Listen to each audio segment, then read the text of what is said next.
Saturne est souvent associé au 7, mais on peut aussi l'associer au 5. Le signe de Saturne ressemble à celui du 5 en chiffres arabes. Ce qu'on appelle les chiffres arabes d'ailleurs.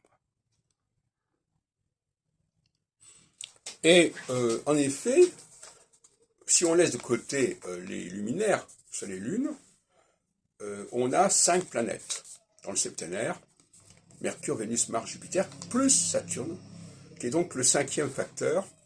C'est un peu comme le pouce par rapport aux 4 doigts.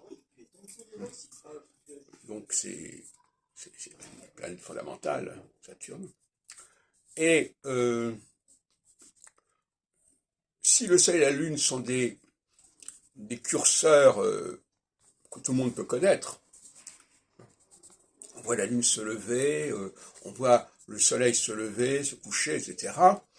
Il n'en est pas de même de Saturne, qui, bien que observable à l'œil nu, si on veut, c'est la planète la plus lointaine qu'on puisse observer à l'œil nu, sauf en considérant que Uranus, dans certains cas, puisse être observé à l'œil nu. Et donc c'est une planète beaucoup plus mystérieuse que le Soleil et la Lune. Et pourtant, d'une certaine manière, justement, c'est une planète majeure, c'est même la planète centrale. On peut parler même d'un système solaire qui, astrologiquement en tout cas, serait saturno-centré. C'est-à-dire que le cycle de Saturne de 28 ans peut diviser en 4 périodes de 7 ans. Et le 7, on sait aussi que c'est important, et qu'il y a beaucoup de références au 7, comme les 7 jours de la semaine.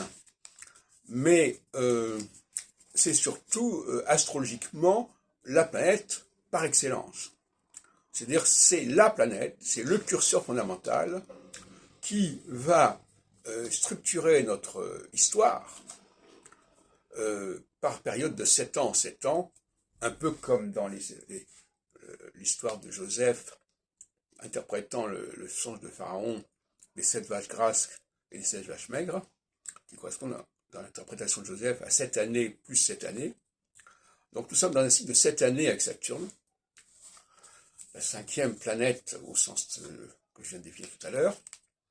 Et finalement, les cycles solaires et lunaires sont quelque chose de relativement secondaire, quotidien si on veut, à l'échelle de la semaine, à l'échelle du mois, à l'échelle de l'année, à l'échelle des saisons, mais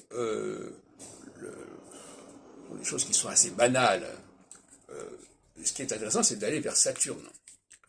Parce que Saturne, avec ses anneaux qu'on a découverts avec la lunette, Saturne, c'est vraiment celui qui donne le timing, le tempo à notre humanité.